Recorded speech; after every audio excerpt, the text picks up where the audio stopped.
All right, welcome back, Vendetta Sports Fantasy Show. I believe this is episode 21. We got one United States guy and two Canadians. I don't know if I ever thought that was going to happen when I started the site, but here we are. Cayne Lander, Scott Logush, Cayne Lander on Twitter, Logush52, myself, Trey Daubert. I've had an insane day. I've spent at least 6 or 7 hours on tech support, just chatting back and forth, getting this site fixed and everything else. I posted the press conference. If you guys have any other thoughts, I don't need to go into much more detail, but do you have any other thoughts on it? Scott, I know you haven't said anything. Vendetta broke the internet. That's all that needs to be said. Yeah, I kind of said something about it yesterday. It's just pretty cool that within like 4 days of me joining, we had so much traffic that we broke the site. So crazy. I am exhausted. I'm tired. I have 0 notes whatsoever. Absolutely Perfect. no notes. So I've been working since pretty much 6 a.m., so no notes for me. This episode is going to include the fantasy courtroom. We're also going to do a who the fuck is that guy, so I hope you have – just pick one. I don't care. You got one off the top of your head. All right? We're winging it today. Some short white slot receiver. Fantasy courtroom, but we're going to do Tampa Bay Bucs edition. So the concept behind this idea is we're each going to give a 30 to 45-second sort of rant why you believe your side, whether he's good for fantasy, bad for fantasy, and Tampa is one of those teams that's getting a ton of hype. They either have a lot of believers or a lot of disbelievers. They almost feel sort of like Cleveland of last year, but we'll see how this one turns around. So I also want the people on YouTube, the people on social media, let us know who you think wins a debate on a certain player, because each of us will be arguing and there's no monitor for this one. So if you're watching on YouTube, social media, let us know who you think wins each debate. We're going to go over Tampa Bay guys. So I will time you guys when I am not up here. Just got to find a timer somehow. How do you find a timer on here? That's I should probably should have done that in the beginning. You just go to your clock. You go to clock, and then you go to timer. That's a good one. All right. In the bottom right corner. I'm limiting you to get to 45 seconds here each. Cayne, we'll start with you. Make the case, because I already know you're in on this guy. Make the case. Tom Brady, very good fantasy quarterback this year. Go. So Tom Brady last year, as we know, obviously had 263.6 fantasy points. That's 16.5 per game, which led him at 16th per game. So the thing with Tom Brady this year, though, is he has a multitude of talent. So Gronk was obviously gone last year.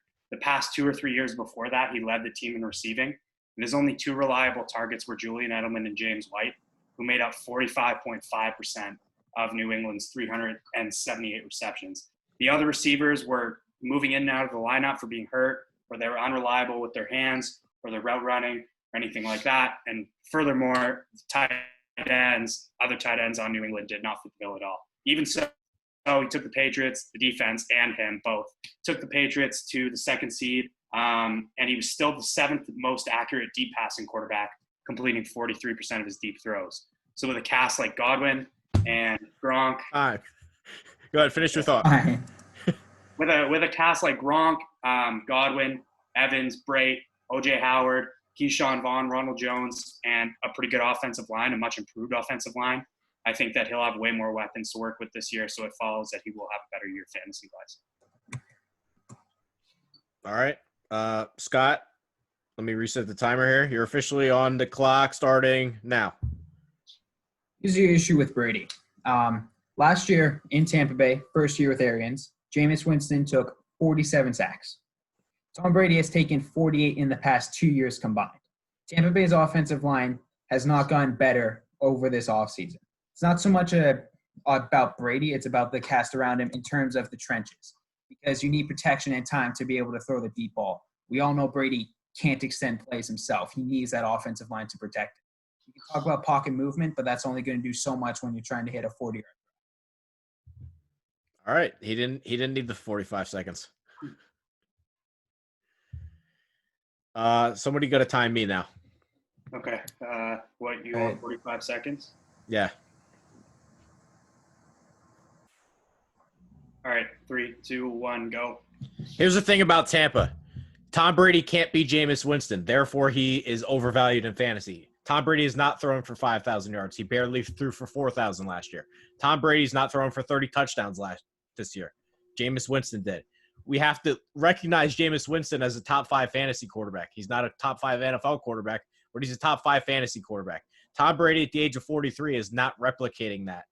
Yes, he is Tom Brady, but he didn't perform like it last year. In the playoffs, he didn't have a single touchdown pass against Tennessee. I'm not sure he's the same guy, and we can talk about the weapons all we want, but Scott mentioned that the offensive line's a problem, and he's getting worse coaching. So the weapons can't be this important, and the coaching and offensive line can't be this important.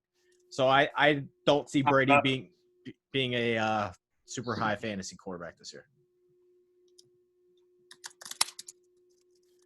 So now that we got our arguments out of the way, quick little because I know Cayne got bombarded there for me and Scott. I want to know which points we made that you think could happen and which points do you absolutely disagree with? Well, I definitely agree with the fact that, he's getting worse coaching there. Bruce Arians, though, is like Bill Belichick isn't really an offensive guy. And so Scott McDaniel was kind of the guy that was – Bill Belichick is obviously doing a little bit. He's the greatest coach of all time, so he's bound to know a little bit about offense. But Bruce Arians is a great offensive mind. And he's shown that he's an adaptable offensive mind. So he's done a bunch of different types of systems, fit Jameis Winston, to fit a bunch of other quarterbacks that, weren't too good in Arizona. As far as O-line goes, we do have Ali Marpet and Tristan Wirfs.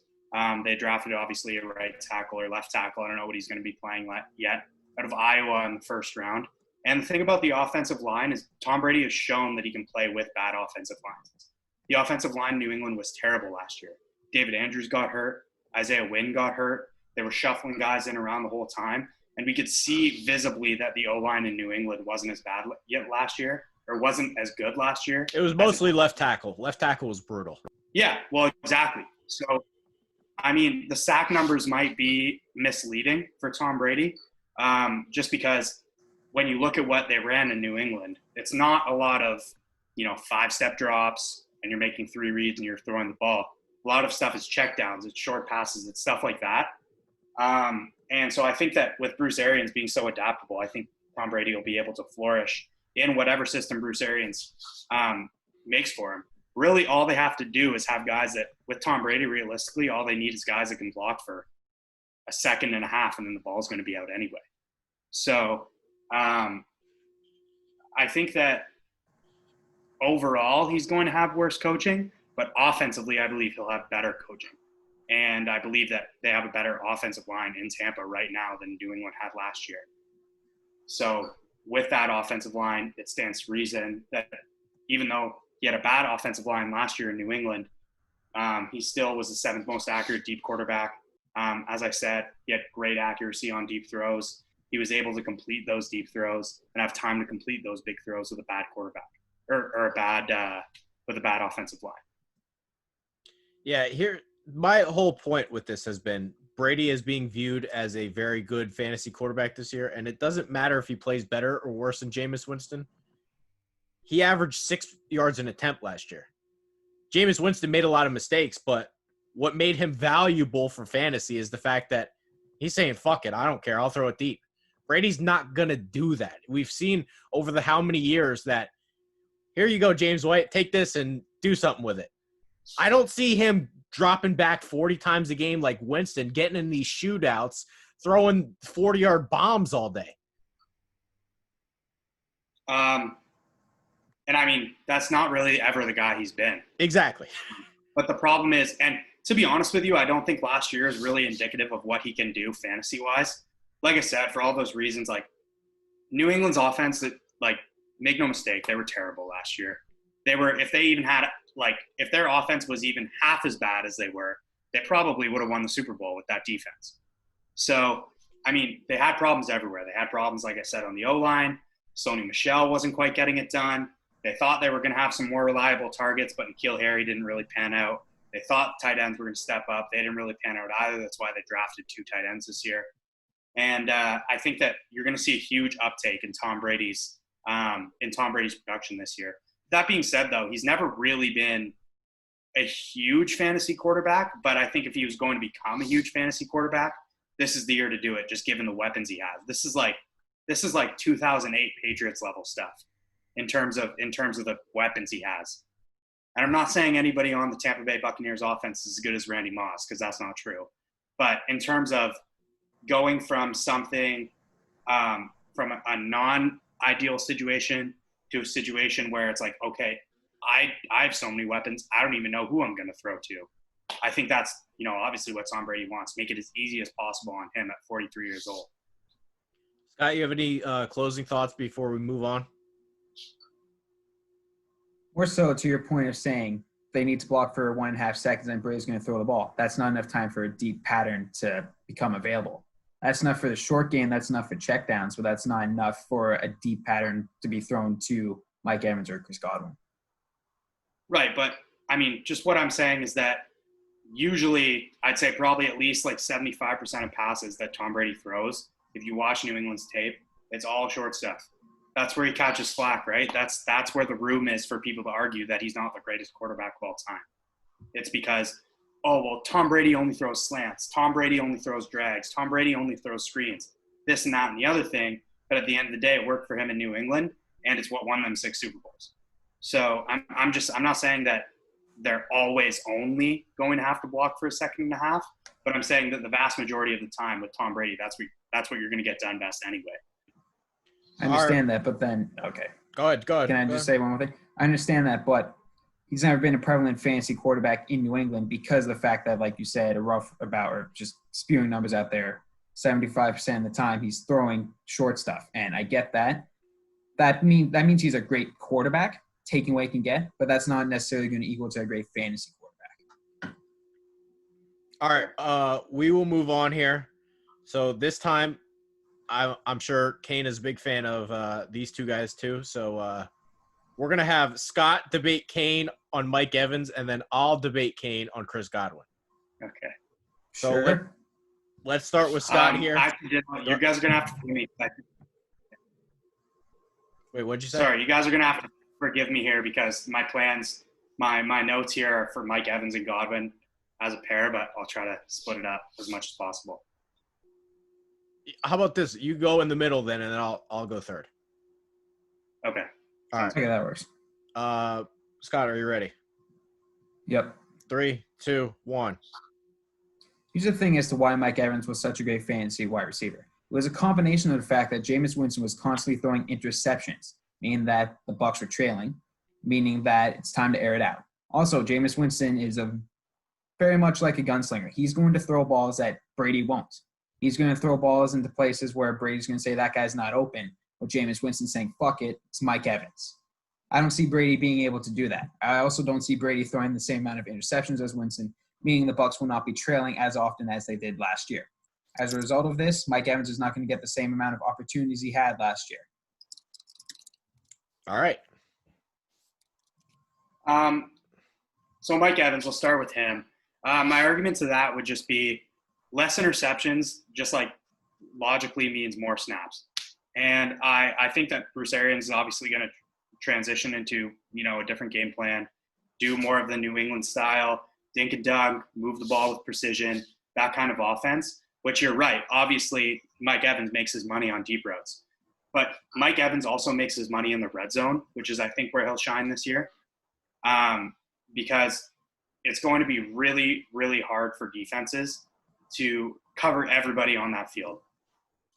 Just all the time. It's going to be really hard for everybody to cover. And that's why a big part of the reason Chris Godwin had such a huge year last year is because everybody was so focused on giving extra attention to Mike Evans that they forgot to give focus to Chris Godwin. And what he would do is he would just catch the ball in a drag and, run after the catch for 20 yards. And there you go. That's 30 yards right there. So I think that that's another thing that ties into Tom Brady as well, is just Chris Godwin is Tom Brady's class receiver, sort of a more slot-sized guy run after the catch type guy that you can give it to behind the line of scrimmage or 5 yards up, and then he'll run with the ball and do some favors. And then what's going to happen is people are going to come down and try to double Mike Evans or double Chris Godwin, and Mike Evans is going to be open over top, or vice versa. So it's really, especially with Gronk there now too, can't double everybody. There's not enough guys on the defense. Perfect. I was going to keep you to 45 each for them. So before I start here, I just want to go to each of you just to see how big of a discrepancy it is. Where would you rank Mike Evans in terms of fantasy wide receivers this year? Cayne, you can go first. I wouldn't quite say top 10, but probably top 12. Scott? I'm going to go with best I'll give him right now is top 20. And as you said that Mike Evans and Chris Godwin, they feed off each other getting double coverage. That situation, I feel, is going to harm them because Brady's not going to be able – you said less interceptions means more snaps, which my argument to that is it means less snaps. My argument to that is less interceptions equal less snaps when you're trailing. Less snaps when you're trailing equals less passing downs, which equals less opportunities for the wide receivers. So personally, I would actually take Evans over Godwin, which is why I wanted to argue against Godwin. And I know that's not the normal ranking, but I would be a lot higher on Evans just because I think he'll be better in the red zone. But whenever you guys have the stopwatch, I'll go. Alrighty. Hey, you got it ready? 3, 2, 1, go. So currently Chris Godwin's ranked as like a top 3-4 wide receiver in fantasy, and it's just based on last year. And I just don't think what he did last year is sustainable from the simple standpoint that I think Tom Brady will throw for 1,000 less yards this year, just because that's how it was last year. Jameis Winston threw for 5,000. Tom Brady's not throwing for 5,000. Last year, Chris Godwin had over 1,300 yards in 14 games, not even a 16-game pace, 9 touchdowns. He was basically top of everything. Give me guys like DeAndre Hopkins, who has Kyler Murray now, and he's the only guy in town. There's a lot of mouths to feed in Tampa. Mike Evans, Gronk, O.J. Howard, Cam Brate. Now we got running backs to dump the ball off to. This is not a guy that's going to catch 100 balls and 1,300 yards because there's too many guys there too. Right. And I mean, I think that in the past, though, it's shown that great wide receiver duos like that, they don't really take away from each other. Like, I guess the last one that's maybe comparable is Adam Thielen and Stephon Diggs. They didn't really take away from each other. And Kirk Cousins now I feel like is kind of a close quarterback to Tom Brady in terms of what he will do. Kirk Cousins is not really willing to take risks the same way as like Jameis Winston would be, and neither is Tom Brady. But I mean, you could see in that offense sort of making it work with the two guys and both making them have great production. Here's one thing that hasn't been brought up yet, and I think it sounds like you believe that Tampa Bay is going to be a good team. Here's what I think is very possible. I think Tampa Bay's defense might be pretty good. Last year, they were very young. I think they're getting a lot better. Devin White is kind of turning into a star. I love the Antoine Winfield pick back there. Their secondary is actually getting a hell of a lot better. There's some young guys back there that are – it's not like Vernon Hargraves where they're whiffing all the time. They got some decent corners back there.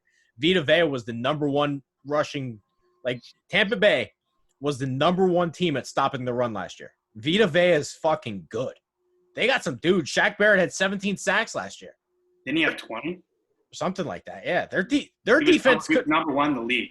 Their defense could be good. Yeah. They don't necessarily have to throw the ball this many times.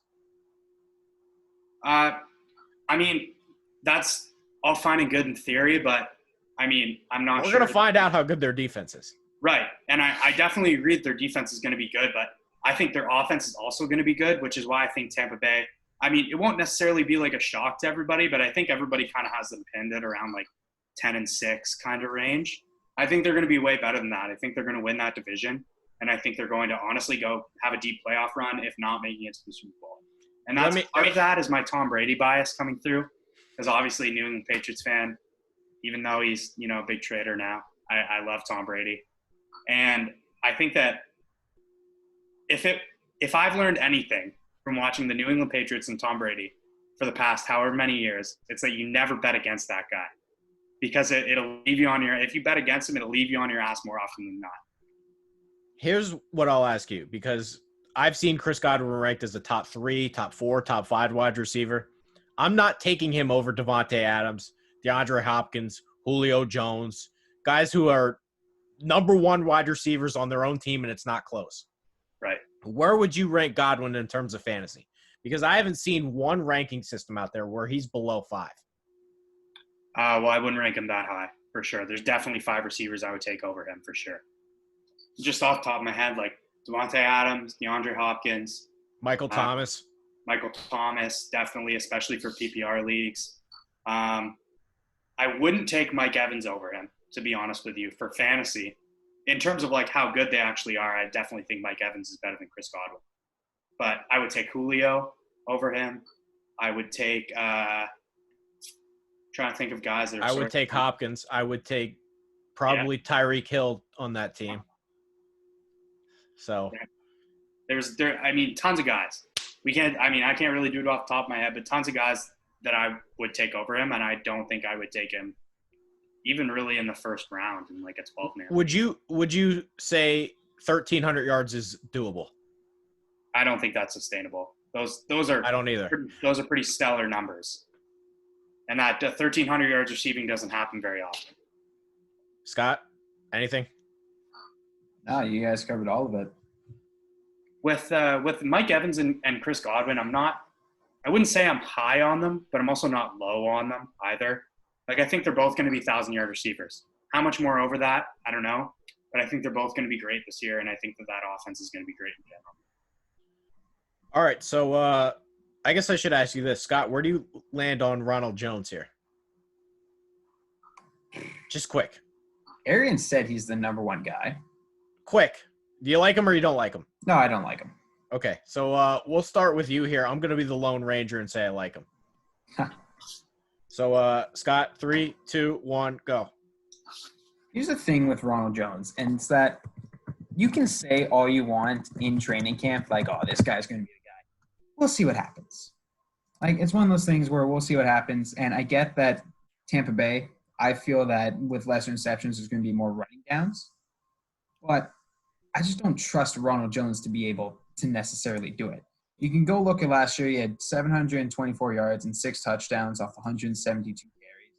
But I don't trust him to be able to get those dirty goal line touchdowns. Those touchdowns where you got to hand it off to the guy, he has 2 yards to go, and he's going to plow his way into the end zone.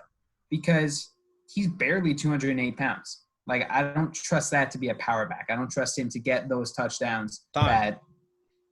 I don't trust him to get short yardage touchdowns. All right. Let me just reset this quick. All right, Cayne, ready? Yeah. 3, 2, 1. All right, the thing with Ronald Jones that I think won't mesh at all with Bruce Arians' offense, especially the new kind of offense that I think they're going to bring in with Tom Brady, is that he's not a very good pass protector. In fact, it's not that he's just not a very good pass protector. He's not a pass protector at all. And you could see him like shy away from blocks when you watch the tape. And the other thing, too, is that he's not necessarily a good receiving back either. I think that's why they drafted Keyshawn Vaughn in the 3rd round this year. I think ultimately it's to replace Ronald Jones, and that's the kind of running back they want going forward. Keyshawn Vaughn was absolutely electric at Vanderbilt, playing in the SEC at Vanderbilt. So I think his numbers are impressive in themselves, just based on the fact that he was, probably a lone ranger out there, probably having to do most of the work by himself. All right, so what I was going to say is he's also he's also a way better pass protector, or has shown that he is a way better pass protector. All right, whenever you guys are ready. All right. 3, You got 2, the timer? 1, go. So the thing with Ronald Jones is he's basically going for free. It's hard to find starting running backs that go for free. Jones is your guy. Last year, he had basically 172 carries, 724 yards, but he had 6 touchdowns. I think he can be a goal line guy for them. And I think more of a run-heavy offense. Yes, he's not a great pass protector, but who do you really trust inside the tackles here? Keyshawn Vaughn can run a little bit, but Shady McCoy's all old and washed up, and Dario Ogubawale is more of a pass catcher too. So Bruce Arians has said he's the starting running back. I'm not sure they trust a rookie in pass protection either. So while Jones might be bad in that area, I think you're talking about a starting running back that's going for free that could easily get 8 touchdowns this year. Yeah, and I mean, there's also, you're right, the rookie factor. You don't know if they're even close, you want the guy who's been in the league for a couple of years, not the rookie. The rookie has to be way better than the vet who's in place in order to actually start, especially in the NFL. Especially in a year like this. Right, exactly. Especially a year where you can't have as much prep, can't have this, that, and the other thing. I just think that the pass protection from the running back is going to be so crucial this year. And it's been a huge part of their offense in New England. And like I said, I think Arians is going to, take a lot from New England's offense and try to implement it for Tom Brady. I also think that Tom Brady's probably dictating a little bit of the offense too. And what you were saying about pass blocking, though, I kind of disagree with, because Keyshawn Vaughn, I'm looking at his PFF draft profile right now. It's not only that he was like just a good pass, like a capable pass blocker. That was like his main skill. That's what he's rated the highest in on this PFF document. So I think that I'm not saying that Keyshawn Vaughn will become a workhorse by any means. I think that it'll probably end up being 40% of the snaps go to Ronald Jones, 50% of the snaps go to Keyshawn Vaughn, and then 10% to the rest of the guys. Here's the thing that I guess I'm sort of leaning on. Let's say Tampa's 10% more run heavy than they were last year, which I think is easily possible. Ronald Jones had 172 carries. Let's say he gets 190. He had 6 touchdowns last year. He gets 8, and you're getting him for free. That could easily be a flex starter for you. And running backs are hard to come by. You're getting Keyshawn Vaughn for free too, though. Yeah. You're not paying him that much as a third-round rookie. So I guess we don't have to do a fantasy court for this one. Scott, Cayne, where would you say, like, is Keyshawn Vaughn 10% better, 20% better, 10% worse? Where would you rank Vaughn in terms of Jones? I'd probably put him maybe not 20% better, but maybe 15. A little more than 10, a little less than 20. I'd have to go around 10% better. I don't know the answer. I honestly don't. I liked Vaughn a lot, but he was actually really hard to project. You're playing for Vanderbilt in the SEC, and you're getting no help. And your offensive line sucks every single week. Yeah, I still had 1,200 yards and touchdowns. He put up good production. I like Vaughn. I think this might seem crazy, but I do think there's a chance he could be David Johnson, like good version David Johnson. Mm-hmm. Bruce Arians drafted David Johnson with the Cardinals. I think in his head he hopes that's the case. I just don't know that he's, an every single down starting running back. But we'll find out. I definitely don't think he's an every down starting running back in his first year, but I think he could definitely – you don't draft rookies in the third round to not, especially running back, to not get any snaps. So maybe they're going to make Ronald Jones the guy who runs in between the tackles, and then Keyshawn Vaughn the guy who comes in on passing downs and protects and runs routes and runs the ball sometimes on draws and whatnot. Who knows? All right, so I guess we'll do one more here on Gronk and then maybe go into a little bit more details on the other tight ends on the roster here. Cayne, where are you at on Gronk? Are you for or against him? Quick.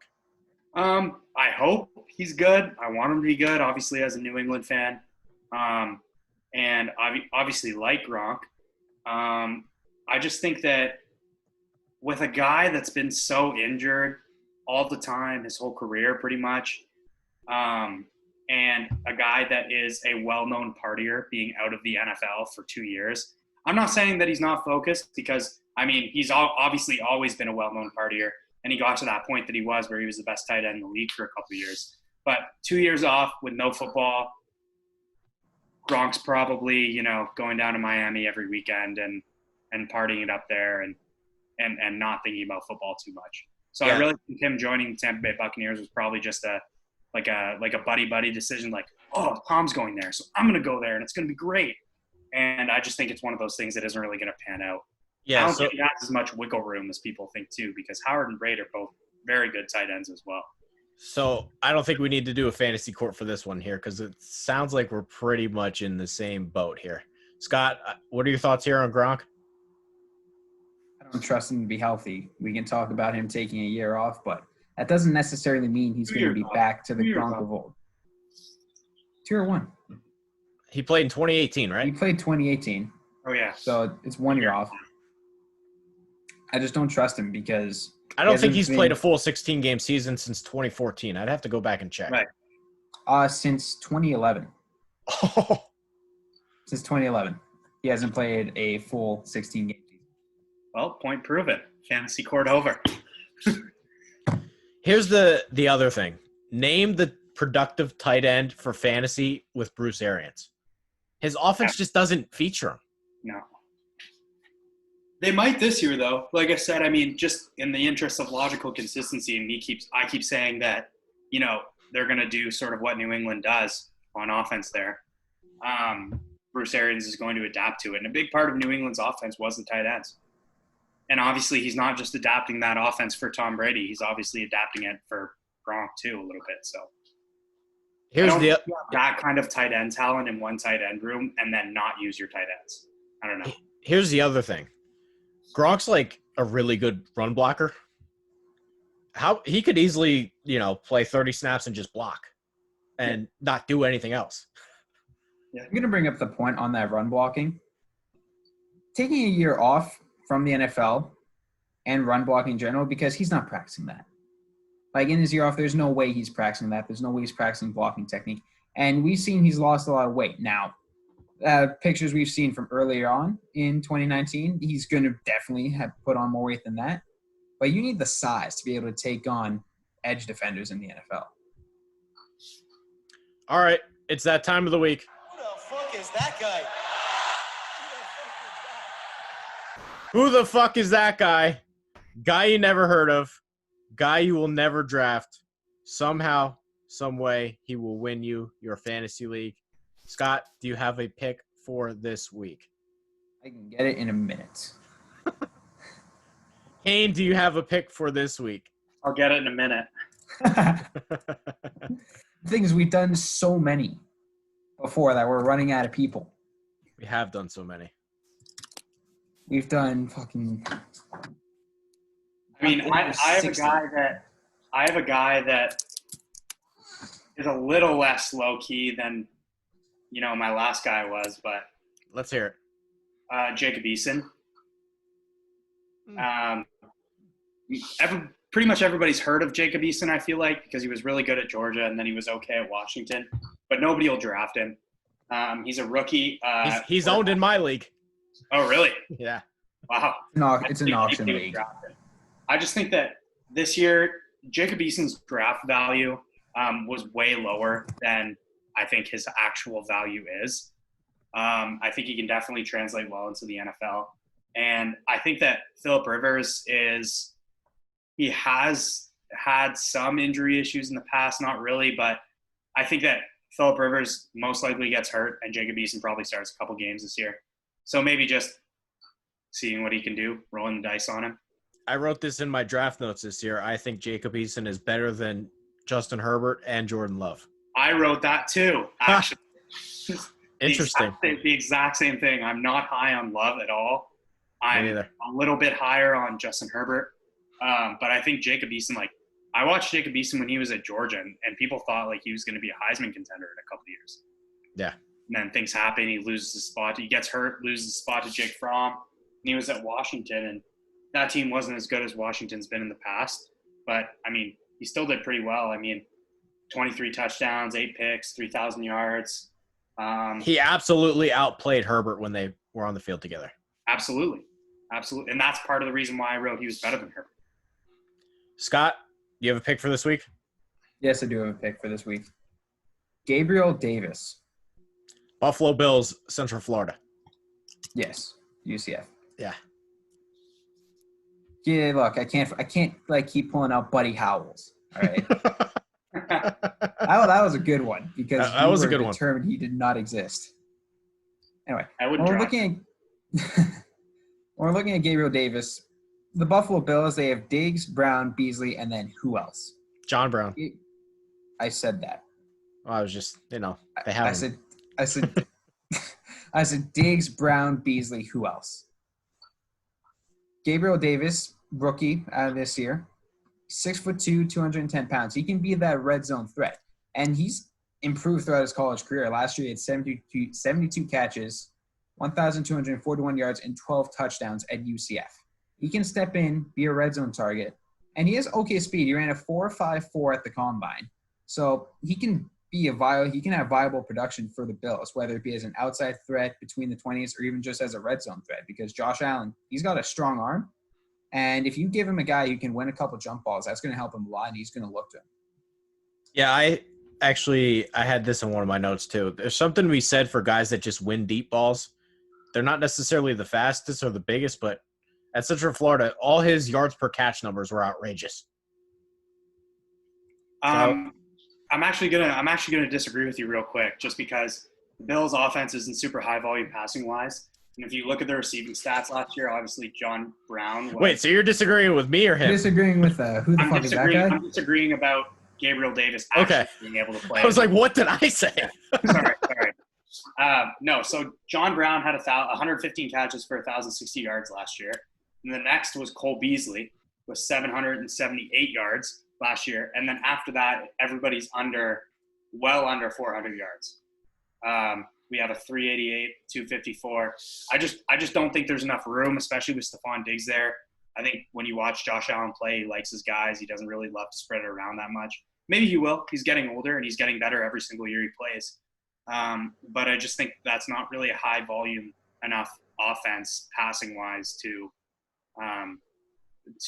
accommodate 4 receivers in a way that's substantial enough for you to actually draft this guy in fantasy. All right. The one thing I'm going to bring up when you talk about Josh Allen, he's been improving. Rookie year, 52.8% completion percentage. That went up by 6% this year. If you look at his yards per completion, 11.4 yards per completion. He's been showing progress and improvements. I feel that if you give him a guy like Gabriel Davis who he can just chuck the ball up to and say this guy can bring it down, Gabriel Davis is going to be able to produce, and they're going to help each other. Right.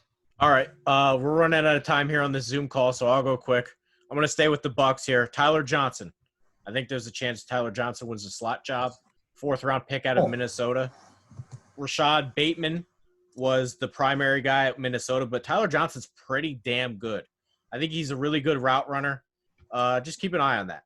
I think there's a chance he could win a lot of slot reps, and Tom Brady likes the slot guy. So you're disrespecting my boy Scotty Miller. Yes. All right, that'll do it for this week on the Fantasy Show. Make sure to check us out, vendettasportsmedia.com. Cayne Lander, Scott Logush, myself, Trey Daubert. That'll do it. Thank you guys for watching. We'll see you next time.